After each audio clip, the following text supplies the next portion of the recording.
Hi, my name is Sherie Francis Harrison, and I'm an OT and the CEO and founder of Occupational Therapy Services of Orlando.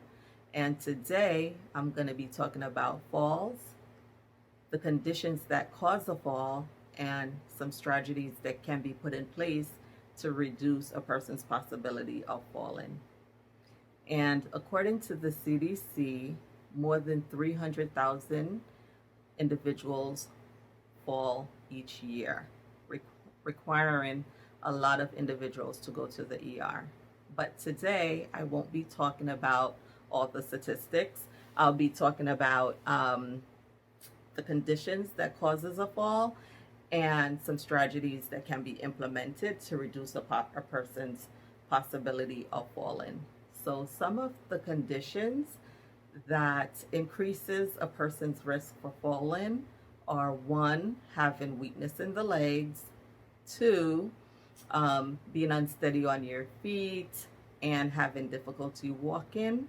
A third one can be having foot pain; four, having whether diminished sensation or no sensation in the legs; and also taking certain medications that can cause someone to be dizzy or drowsy, which would increases the person's possibility of falling.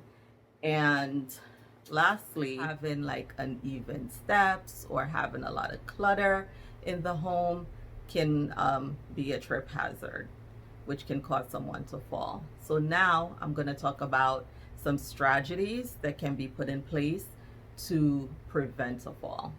But first, I would recommend anyone to, go to your doctor and to get your, one of the things also that can greatly increase your risk of falling is having visual problems.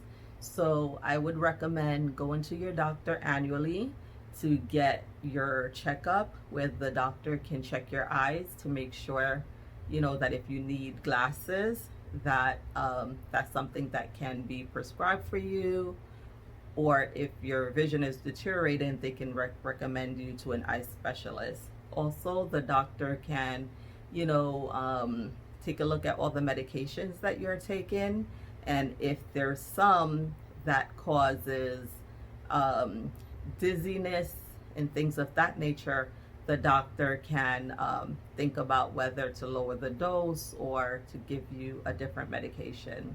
The doctor can also recommend physical therapy services, where the physical therapist would come in and work on your balance and getting your legs stronger, thus reducing the possibility of falling. The doctor can also recommend occupational therapy services. So when the OT come in, he or she would basically assess your home to make sure that the environment is safe. So for example, the therapist would come in, check the house to see if it was very cluttered, and would make recommendations that the walkways, that at least those areas should be clear. It shouldn't have any clutter, no cords, anything like that. Also pets, having pets in a home, you can trip over pets, things like that. But basically that the walk areas should be like free from clutter, and to try to have the house as neat as possible. Another thing that the OT can do is look at your bathroom and make additional recommendations. For example, if you need grab bars next to the toilet, the grab bar would make it much easier to get up from a low toilet seat.